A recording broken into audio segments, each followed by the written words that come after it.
Hi there. Uh, this video is for flat earthers who don't really have much doubt anymore and are researching near the edges, should we say. Um, I have a video and articles explaining the flat earth model, so head there if you're new, as this video is probably going to be a leap too far. This work is a collaboration of research between another and myself, using some work I've done and an article on Eric Debay's IFAS forum. We've dissected and blended. There's also some other information sprinkled on top and all merged together really. Some may find some sort of fear in this information, but I'm just joining the dots and presenting information, and you can perceive it however you wish. There's not too many in the flat earth community that are aware of Velikovsky's work, such as Worlds in Collision, Graham Hancock's Fingerprints of the Gods, and loads of books like things like the Atlantis Blueprint. So we're going to look at trying to look at all this again from a flat earth model. What we have in the sky is what people think is galactic center. It's actually known to the ancients as the dark rift. Now in the flat earth model this is a lot closer than 125 trillion miles away. It's probably like between 3,000 and 5,000 miles away. So if we look at this dark rift without conditioning from NASA or the government or school teachers, we see it simply blocks out our view of a sort of a bulge, an egg, call it whatever you like. If you look at it for a while and see into it and forget all the labels, you just start to see it a bit differently within the flat earth model. And the word rift itself just means crack, split, or break in something. It doesn't mean cloud of giant stars trillions of miles away. The Great Rift it's also known as well. So we can have a little look at some words in Genesis. Just to make it clear, Genesis wasn't written by a god. It's just a very, very old scripture. And what we see is a lot of design of the firmament. This is how Genesis explains this reality. It says flat earth, sun and moon quite close, and the stars in the sky, all within the firmament, which many believe is a big lump of rock, a very thick layer of rock, sort of dome. There we go, we've got some pictures. I think one part of Genesis said, "And let there be a firmament in the midst of the waters, and let it divide the waters from the waters. And God made the firmament, and divided the waters which were under the firmament from the waters which were above the firmament." So taking this literally, it would say that there's water above and below us. Okay. This sort of dome theory, this dome thing, we can find all around Christianity.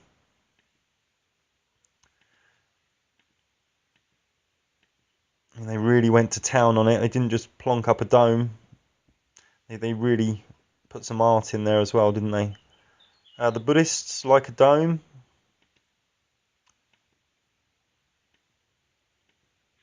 That one looks a bit like the tin foil that NASA use on their spaceships. Islam loves its domes. I mean, they really went to town. Really went for it. Some beautiful art. And the Hindus, they liked a dome as well.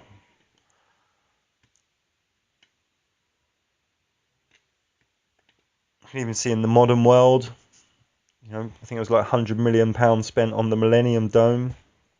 And we can go to the ancient world and we can see goddesses like Nuit from Egypt. She's sort of a dome covering the sky. Okay, this is just a little bit of background there. There's something really strange going on about 100 kilometers up, and it's not really talked about much. I think the Wild Heretic website's gone into this quite well, but I want to accentuate it. Now, the thermosphere starts around 100 kilometers up. This is sort of the area where NASA seem to have a lot of trouble. But that's for another subject. What happens at 100 kilometers up? It goes from around minus 50, 60 degrees, which is pretty cold, to well over 200 degrees in a really thin layer of altitude, all around 100 kilometers up. What would cause this drastic change of temperature? What could do this? What could be there? I mean, I've personally not seen enough evidence to suggest anything's even gone past this 100-kilometer range, but that's for another time. Now, the ionosphere is around 60 kilometers up to 600 kilometers up, and it's full of ionized radiation. And many communication technologies bounce off this. They bounce off whatever's going on around 100 kilometers up. So it's like there's a layer there. Even the northern lights, they start at 100 kilometer up as well. They never come below 100 kilometers. And they go up to around 120 kilometers usually, but can go up to 500 kilometers. It's a phenomenon I've been looking at recently. Elves and sprites. Elves is a massive plasma discharge shaped at a 400 kilometer halo. I mean, what could cause a plasma discharge to flatten itself to a wide halo and dissipate in like a millisecond? Maybe something solid and transparent. Here are some sprites which live under the 100 kilometer altitude and never go above 100 kilometers. These are also from electrical discharge. Now, mainstream science says sprites are plasma discharge events, said to do with the vacuum of space connecting with our atmosphere. But, as many flat earthers know, there is no space. I mean, some think there's a layer of Libyan glass 100 kilometers up that gets overcharged. I don't agree, but we should look into this glass. In the Libyan Egyptian desert, this is like a 200 kilometer range. You can see there's tons of this, what they call Libyan glass. Each piece looks like it's been chipped off another piece, off another layer of glass. They're clear and pure with some meteoric dust in them. The sand and rock native to the desert has a red hue and high in iron, unlike this Libyan glass. It can't be fused by the local sandstones. It's a completely different chemical composition to the local environment. And at the local meteor site 150 kilometers away, they didn't find any there. So there's like 1,000 tons of this most natural glass ever found. And it takes up to 1700 degrees before it starts to melt. That's over 500 degrees higher than any other natural glass. If it's dropped in water when red hot, it doesn't disintegrate. Here's a time-lapse video of a meteorite exploding at around 100 kilometers, though I can't verify it personally. The problem I've got with the theory of there being a layer of Libyan glass 100 kilometers up and something with ice attached to it is that when meteorites came down, we would have found massive chunks of the stuff. But there's something pretty dense at 100 kilometers up for sure. I mean, maybe Libyan glass is part of the composition of the firmament, along with the granite and metals that we find in the black rocks that fall from the sky, and the magma balls, as we'll see later. Now, the shuttle's got a lot of reinforced carbon on its nose and wings, and maybe this is some type of battering ram for the density at 100 kilometers up. Okay, let's step back. Let's step back from all that and go back to the Dark Rift. What I want to do is go to the ancient world and look at what myth there is around the Dark Rift. In Persia, we can pick up Hamlet's Mill, a scripture called Hamlet's Mill, which states, "Farewell forever. When the sky shall bring the sun again, ye shall not look on to me. Although the clouds rain musk, For from the mountains will rise a furious blast and snap the boughs and leafage of the trees. A storm of snow will shower down from haven's luring wrack. We also find some myth about Tiamat, which is to do with a slayer. The Milky Way and the multi-animals beast is surely the constellations, the zodiac archetypes, personifications. And Tiamat is a chaos monster from the Mesopotamian region. Slicing Tiamat in half, he made from her ribs the vault of heaven and earth. Her weeping eyes became the source of the Tigris and the Euphrates. Her tail became the Milky Way. We can also find some evidence in the Gilgamesh epic. We can also go to the Inca world in Peru, where they had a dark constellation of the llama, and it was placed right beside the center of the Milky Way galaxy. In Egypt, Timaeus by Plato, and the Kolbrin, which is ancient Egyptian lore. It's quite hard to study its history. And this has chapters 3, 4, 5 about a destroyer that comes into our atmosphere and wreaks havoc. I quote, "Then will the heavens tremble and the earth move. Men will quake in fear, and while terror walks with them, the heralds of doom will appear." We can go to Greece. The myth of Prometheus and his fire reveals a link to galactic center because his father, the Titan Lapetus, bears a name meaning piercer, an analogy to the Scorpio constellation's stinger piercing our galaxy's nucleus. That's written in the Prometheus Code. We can go to Central America. This symbol is called the Hanab Ku, and it symbolizes the source, the cosmic essence of our being, the womb of creation, from which all the stars and planets of our galaxy, including the solar system, have been created. This symbol, many people believe, is to do with the Dark Rift itself, the center of the galaxy in mainstream terms. The Olmec as well were obsessed with the Dark Rift and saw it as a mouth. The Dark Rift has many Mayan mythical identities. It is the Black Road, the road to the underworld, a crevice in the branches of the cosmic tree, which is the Milky Way. They call it the mouth of the cosmic monster, the birth canal of the cosmic mother. The Maya were obsessed with this area in the sky. From the Maya book, Ihau Mazda, Book of God's Word, Chapter 1. I smote the earth and broke it as an egg is broken, for I would cut loose the bound in heaven. Then all tribes of men cried out, there is a Mazda, and all power unseen.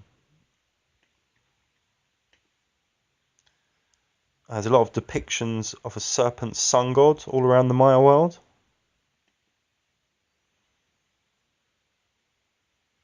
A celestial serpent. They made some elaborate pyramids. This one here is to do with the sun god returning one day. In the Aztec world, they say we're in the 5th sun at the moment. The Chinese have 10 suns, we're in the 10th sun, but the Aztecs say we're in the 5th sun, and all others were destroyed by Cataclysm. They say that each new sun gives birth to a new world. This image is of Huitzilopochtli. I probably said that a bit wrong. He's the sun god of war. Now, when his mother was pregnant and he sprung out from her womb, he cut off his sister's head and it became what we know as the moon. And the Aztecs sacrificed humans and offered them to the sun to keep the sun happy and to keep the sky in balance. The dude in the middle of the wheel, the Aztec wheel, Tecatli, has a sun and moon myth, which talks about days of darkness, a flood, and sacrificing the sun and the moon on an altar. This is the god of the fifth sun, which we're in now. He was in charge of Aztec heaven and responsible for supporting the universe and to prevent the end of the world. We go to Polynesia and we find Maui. I think that's the name of a beer. Anyway, and in his myth, the sun became weak and went slower, and the sky was low and needed to be pushed back up. In Japan, we find the sun goddess Amaterasu. Her brother treated her badly, so she hid in the cave of heaven and closed up the entrance with a stone. And gods tried to trick her into coming out by placing jewels, which could be stars, around the entrance. In the religion of Shinto, she is super revered. So when she appears, there's trouble.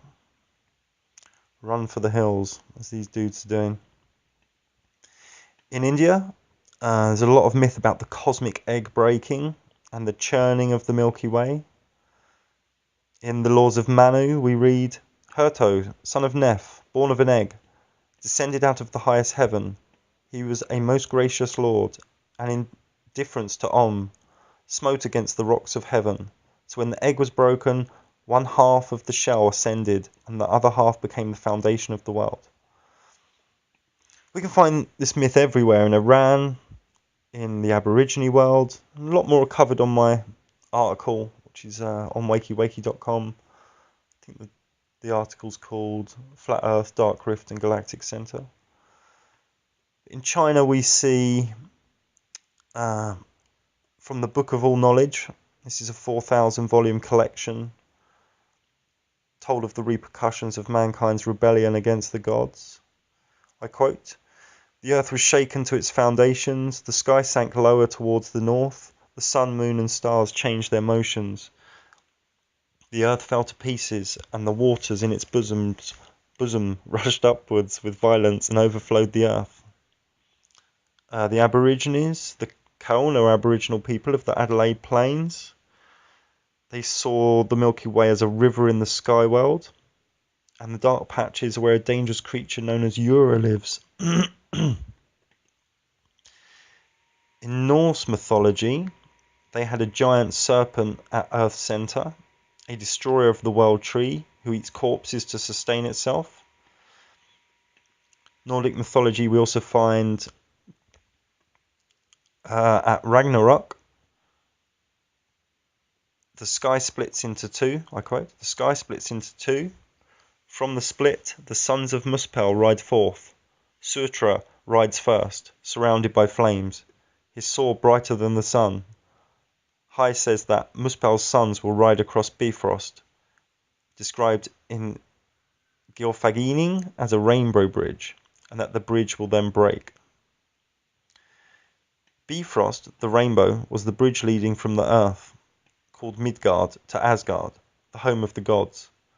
Only the gods could cross this bridge, which was guarded by the god Heimdall. This bridge has also been associated with the Milky Way. It was believed that a great battle between good and evil would end in the destruction of the gods in this Nordic mythology. During the battle, Bifrost shattered due to the weight of the monsters. In the story, all the gods and everything on Earth perished under the sea. However, Earth rose from the waters and life began again. Even Mother Shipton got in here, had a little go. She said, "So when this device enters, it moves over the Earth at the speed of the Milky Way for 6 days. A fiery dragon will cross the sky 6 times before the Earth shall die." It's quite funny how they say God created the world in 6 days. There's another that believes this is reversed symbolism. It's God destroyed the world in 6 days. And we know the Vatican had all the ancient records at their disposal when they muddled together the Bible. Talking of the Bible, there's about 50 references to this possible references to this dark rift. I'll just read a few in Revelation. The sky was split apart like a scroll when it is rolled up, and every mountain and island were moved out of their places. Also Revelation. Then war broke out in heaven. Michael and his angels fought against the dragon, and the dragon and his angels fought back. But he was not strong enough, and they lost their place in heaven. The great dragon was hurled down, that ancient serpent called the devil or Satan, who leads the whole world astray. He was hurled to earth, and the angels with him. Isaiah. All the stars in the sky will be dissolved, and the heavens rolled up like a scroll. All the starry hosts will fall like withered leaves from the vine, like shriveled figs from the fig tree. Peter. But the day of the Lord will come like a thief. The heavens will disappear with a roar, the elements will be destroyed by fire, and the earth and everything done in it will be laid bare. Revelation. Then I saw a new heaven and a new earth, for the first heaven and the first earth had passed away, and there was no longer any sea. Revelation. And the stars in the sky fell to earth, as figs drop from a fig tree when shaken by a strong wind. Have a glass of water. Isaiah. Lift up your eyes to the heavens. Look at the earth beneath. The heavens will vanish like smoke. The earth will wear out like a garment, and its inhabitants die like flies. Joel. Before them the earth shakes, the heavens tremble, the sun and moon are darkened, and the stars no longer shine. Also from Joel. The sun will be turned to darkness and the moon to blood before the coming of the great and dreadful day of the Lord. Revelation. Take your sickle and reap, because the time to reap has come. The harvest of the earth is ripe. So he that was seated on the cloud swung his sickle over the earth, and the earth was harvested. And we can see in the picture of Revelation on the screen, it's not a really friendly story. A lot of cataclysmic, apocalyptic stuff going on. So this theory, what I'm trying to say is this rift in the sky, I mean, if we look at Sagittarius and Scorpio, Scorpio's sting, Sagittarius' arrow, they're pointing right to it. So the theory is that a crack in the vault of the sky opens and something comes through and wreaks havoc. I mean, in myth this is like Tiamat, Adonai, Typhon, Shiva. There's so many archetypal deities that fit with their myth.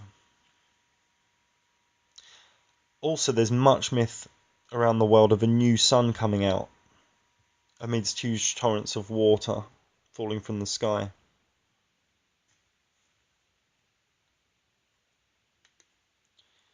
I mean, maybe it's some sort of crazy cataclysm machine that every 5,000-10,000 years just resets everything. There's a couple of pictures of just cracks in cement, rift. With a few people about this. I had a little chat with Eric DeBay. I'll just play that now. It's like a rift in the sky. Now, obviously, this isn't the centre of the galaxy anymore. This is sort of what looks like, on a clear night, a sewn-up rift in the sky. And I found about 50 to 100 references to this in ancient texts of being linked to a new sun or a cataclysm. I don't know if you came across this information, Eric, and what your thoughts might be on this. And of course, I'm speculating and theorising. I want to make that clear. I've come across some of this, but mostly from your work. So as far as this subject is concerned, I was more interested in hearing more from you about. I think it's absolutely a possibility, and the research I've done into Atlantis and the worldwide flood and everything, I think there absolutely were and probably are cataclysms regularly here, so Yes. something like this idea is not at all far-fetched, though it is quite scary. So what evidence do we actually have of Cataclysm happening before? I mean, there are books, but what actual footage have we got around the Earth? Note with these two videos, two clips I'm about to show you, they were made by a ball earther. So try and think, when you watch these clips, try and think of them from a flat Earth perspective, with the dark rift being very close to us.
July 30th, 1908. In a remote area of Siberia, the morning calm was rocked by an explosion. The powerful blast was heard 1,000 miles away.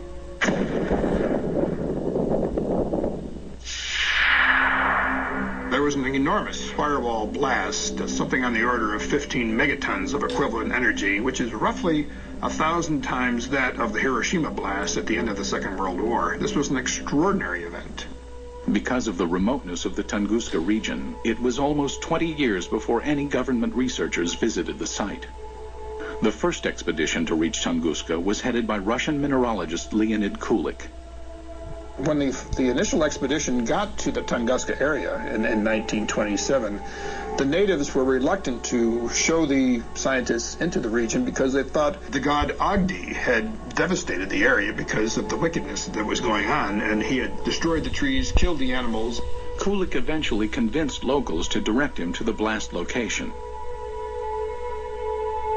Believing a meteorite had caused the massive explosion, Kulik assumed he would find a crater at the point of the meteorite's impact. To his surprise, there was none.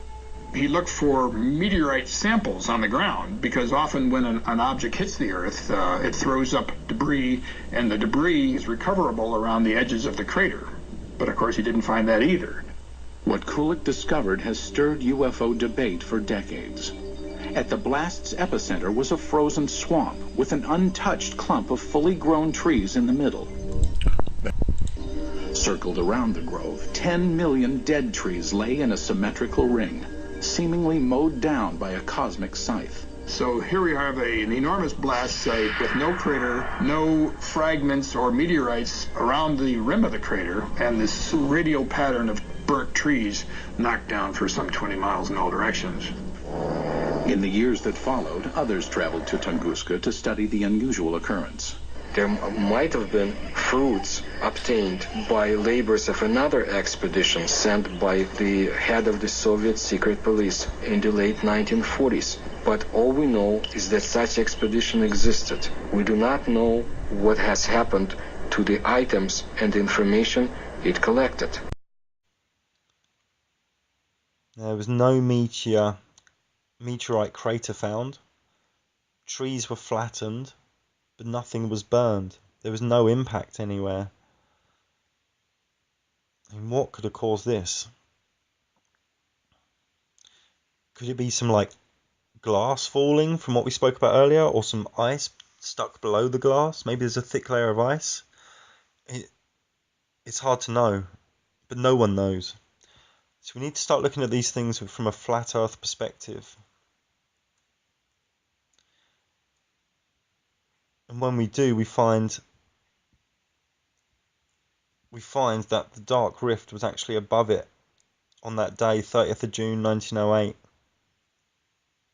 Now, mainstream science says it was an asteroid or comet, but this is just NASA fairy tale lies. Here are some eyewitness reports I'm going to read out of the Tunguska event. You can check these out, they're on Wikipedia. I suddenly saw that directly to the north, over Onkel's Tunguska Road, the sky split in two and fire appeared high and wide over the forest. The split in the sky grew larger and the entire northern side was covered with fire. At that moment I became so hot that I couldn't bear it, as if my shirt was on fire. From the northern side, where the fire was, came strong heat. I wanted to tear off my shirt and throw it down, but then the sky shut closed and a strong thump sounded, and I was thrown a few meters. Another quote. In the North Karolinsky village, this is 200 miles north, the peasants saw to the northwest, rather high above the horizon, some strangely bright, impossible to look at, bluish-white heavenly body, which for 10 minutes moved downwards. The body appeared as a pipe, as in a cylinder. Another quote. Then I saw a wonder. Trees were falling, the branches were on fire. It became mighty, bright. How can I say this? As if there was a second sun. My eyes were hurting. I even closed them. It was like what the Russians call lightning, and immediately there was a loud thunderclap. This was the second thunder. The morning was sunny. There were no clouds, our sun was shining brightly as usual, and suddenly there came a second one.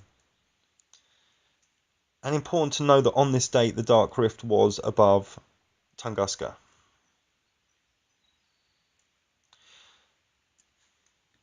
So what other evidence have we got?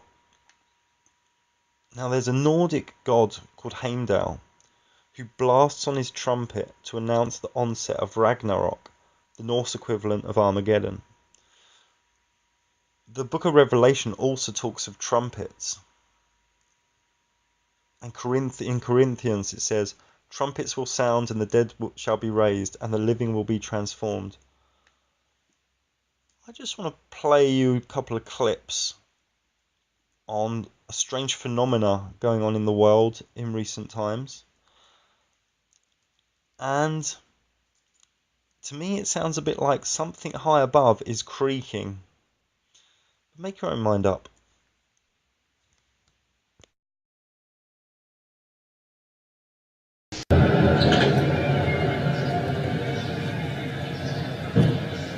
That's trippy. It's loud.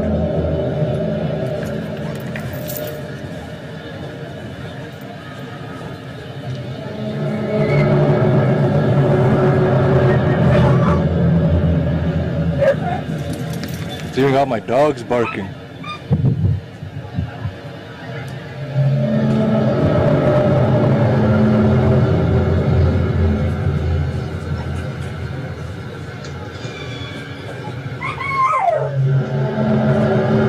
Got my rabbit standing up. Check them out. That's scary shit. Holy.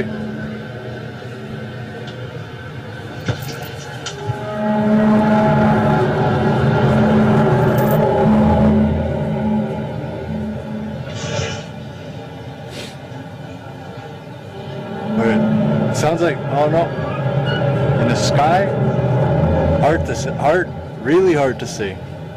They're fucking just all clouds too.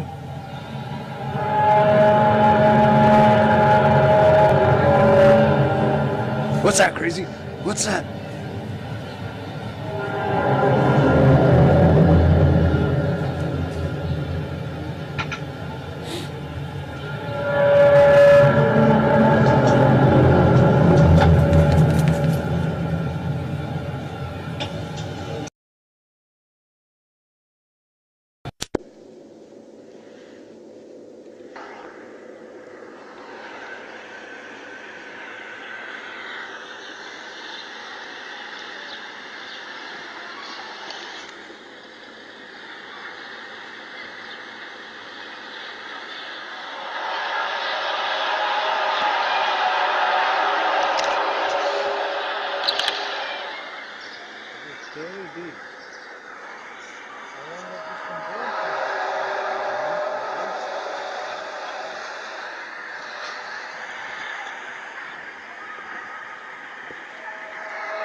So again, investigators are still trying to determine what it was. I'm going to read some information. I just got an update from our desk back at the station. Emergency officials in Lower Bucks County have also received numerous calls about a large boom and the ground shaking, just like some folks were describing out here.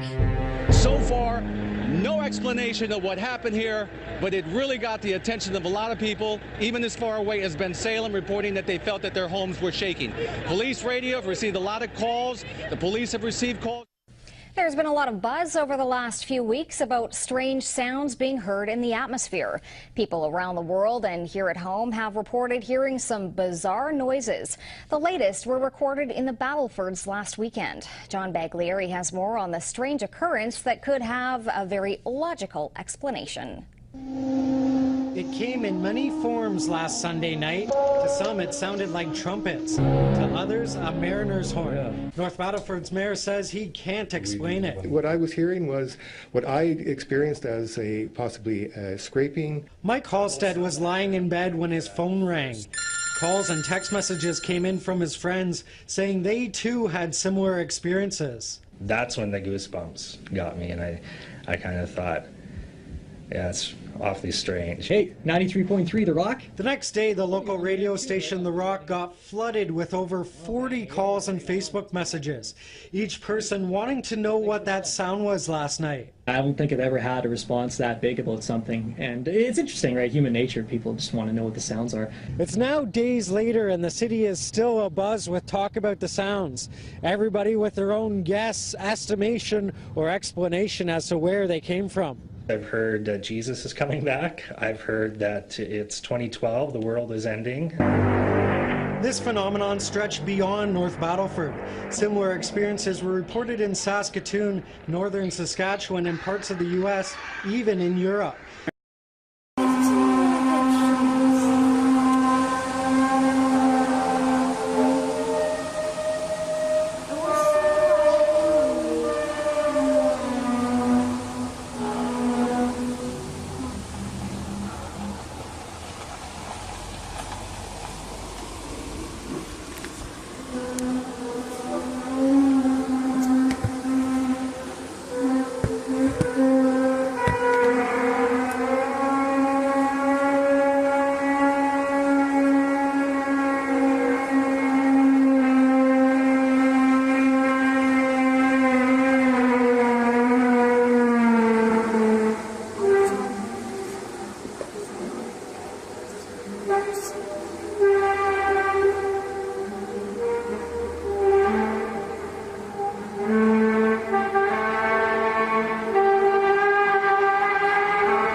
So,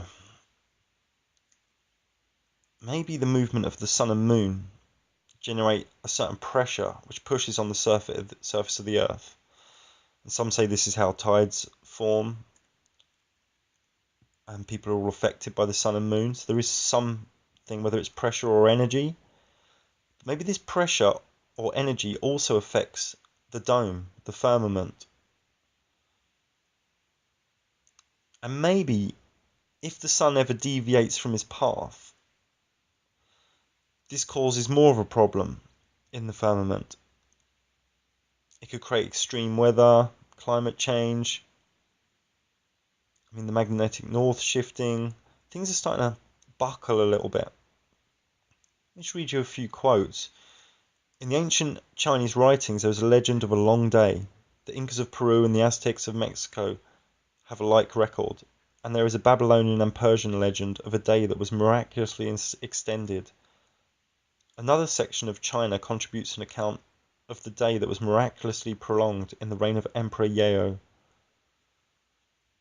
The Old Testament too describes an event over Palestine when the Hebrew tribes were led into the battle of Beth Horon by Joshua. This is a quote. And he said in the sight of Israel, Sun, stand thou still upon Gibeon, and thou moon in the valley of Achalon. And the sun stood still, and the moon stayed, until the people had avenged themselves upon their enemies. Is this not written in the book of Jasher? So the sun stood still in the midst of heaven, and hasted not to go down for about a whole day. There is a Mexican tradition recorded in the Nahua Indian, in the annals of Calhitlan, that once in the remote past the night did not end for a long time. Friar Bernardino de Sahagún, a Spanish scholar who came to the New World a generation after Columbus, wrote that the American Aborigines told of a great catastrophe in which the sun had risen only a little way above the horizon and stood still. The Choctaw Indians say that when the land was in darkness, a bright light appeared in the north. but it was mountain-high waves coming nearer. The Peruvians say that the ocean left the shore and inundated the continent, and the Chinese annals say that in the reign of Emperor Yao, a great tidal wave broke over the mountains into the Chinese Empire and flooded the land for decades. Pomponius Mela, a Latin author of the 1st century, wrote, "The Egyptians pride themselves on being the most ancient people in the world, in their authentic annals. One may read that since they have been in existence, the course of the stars has changed direction 4 times, and the sun has set twice in the part of the sky where it rises today." That's from Velikovsky, Worlds in Collision. 2 more quotes from the same book. The magical papyrus Harris